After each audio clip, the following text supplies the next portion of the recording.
they have a meeting yesterday. And that meeting that they have yesterday, you know, part of their resolution, they have been giving money to organize themselves to occupy Freedom Park at Ojota on August 1st.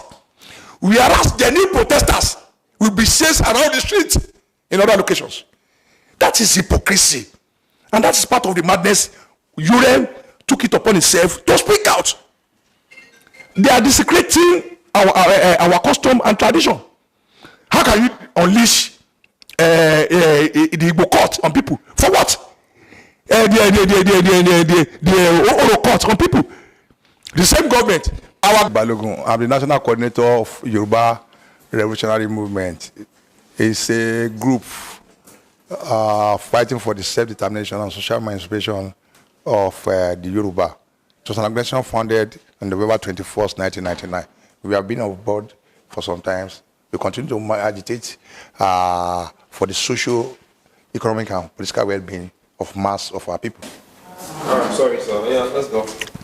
First and foremost, we call this press conference to disabuse minds, because you see there is a campaign of calumny that painted the Igbo community in Lagos as embarking on a drive to disrupt the peace and harmony in Lagos, that they were destructive, they were planning to do this and that in Lagos. We are saying it's a lie.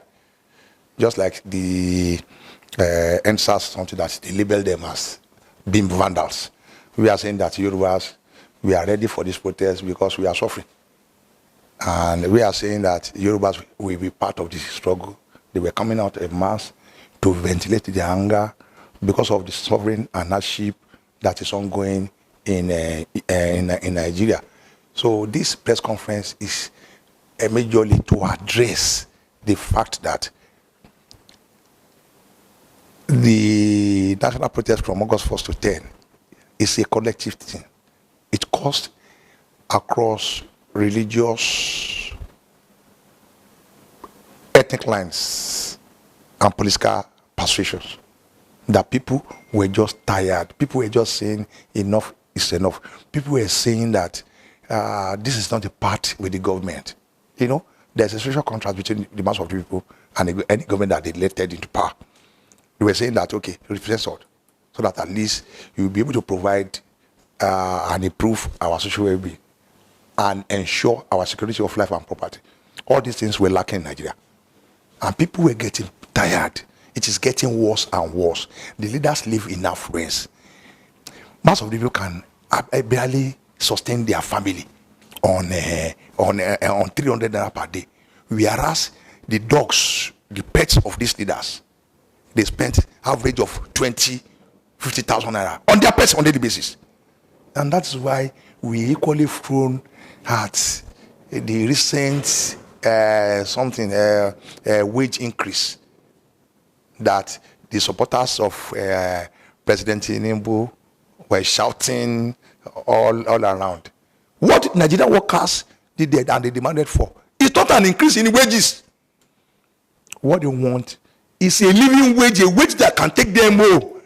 Even the 70,000 naira increment cannot bag a bag of 50 kg of rice. And they were daily increasing, stealing from our Commonwealth. Nigeria were making more and more money on every day. The people are getting more and more impoverished on daily basis. That is, the rich are getting richer. The poor are getting poorer. As a Yoruba person, there's an adage in our land that that if you are not hungry, that you cannot say you are poverty stricken. That somebody that can eat, that can feed himself, is okay, according to the by the Yoruba. But if the family cannot feed, and you know they were now using a cosmetic approach that they call palliative. What is palliative? It is just to deceive people that government feel concerned about your plight and that we're doing something. Whereas the palliative is not meant to resolve the question of hunger, the question of starvation, the question of hardship, the question of insecurity of life and property in the land. So they were just deceiving the people. So in essence, we are saying that for this protest, and that's why we came out categorically, that it is not an Igbo thing. It is not an Hausa thing. It is not a Kanuri thing. It's a collective something to fight organization injustice, and that's why we are around. You see, possibly or otherwise, you see that the government gathered their normal allies in the self-determination groups and the so-called pro-democracy and human rights community. They have a meeting yesterday. And that meeting that they have yesterday, you know, part of their resolution, they have been giving money to organize themselves to occupy Freedom Park at Ojota on August 1st. Whereas genuine protesters will be chased around the street in other locations. That is hypocrisy. And that is part of the madness. URM took it upon itself to speak out. They are desecrating our custom and tradition. How can you unleash the Igbo court on people? For what? The Oro court on people. The same government. Our governor is a Christian though, of MFM, Mountain of Fire Ministry.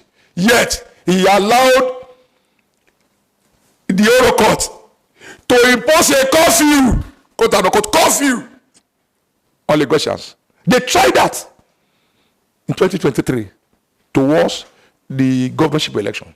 That is to frighten, to intimidate, to humiliate, to demonize, to defranchise the Igbo community from exercising their civic responsibility. So we are saying that it should not be business as usual. We are saying that every Nigerians have the right to exercise their fundamental right in terms of protesting all unjust government policies and programs. Because there is a court ruling in Nigeria that has not been vacated, that every Nigerians has the right to protest. So you're trying to say your organization and Nigeria to come out from the post? Yes, we march hand in hand with the mass of our people in the street. We cannot allow ourselves to be intimidated or to be taken in by the deceitful something pronouncement by the IG. Even the IG that is on something, tenure has been increased by 2 years. It's unjust. So how do we expect us as a lawful and abiding citizen to condone illegality? It is not done anywhere, and you want us to come and write our name and you can't clamp down on us or throw us into jail. You know what they are doing now? The boys that all the admirals that they were using during the election, they were going to their different bases to arrest them and put them in police cells or compromise them with money. That is how frightened they were. The Christian Bible said, if you do what is right, you won't be afraid. It's only the guilty are afraid. They were afraid of their shadows. I think that is the problem of this government. Sir, with the present economic hardship in the country, what should the government be doing to salvage the situation? Economic hardship in the country. If you don't understand the problem, you can't find a solution. I think it's inept. They are not capable of resolving the problem. You can't resolve a problem that you don't understand it. You don't understand it. And it's a government that lacks the blueprint for either economic recovery, stability, and progress. Because you see, they are coming out with certain data. They are talking of economic growth, whereas they're not talking of economic development. And that is why, as they were getting more and more money that they can share among themselves, the standard of living of the people is getting worse on daily basis. How can you advise a government that is deaf, dumb, and pretend not to see what we are saying? I think the best for Nigeria is to come to the realization that regime change defies solutions. That what we should do is system change. We have to dismantle this structure and find Nigeria anew. Revolution is the only way to save the poor in Nigeria. Forget the ethnic coloration or whatever. That yes, Tinubu is my brother, my kid and kin. But it does not resolve the problem that what benefit is the Tinubu government to an average Yoruba person? That's the question we are raising. Quick one. The security forces have unleashed terror on many of the protesters, or some of the protesters who have been arrested in recent times. Some have actually been released, as we've said. What message do you have for the security forces as they also come out and they continue with their clampdown on protesters? We are appealing to them. We are your brothers. We are your sisters. We are your family. You are the police, the security operators in Nigeria. We are their brothers. We are their sisters. They are our sisters. We are families. We are friends. They should not be used because it was the taxpayers, the poor majority that were clamping down.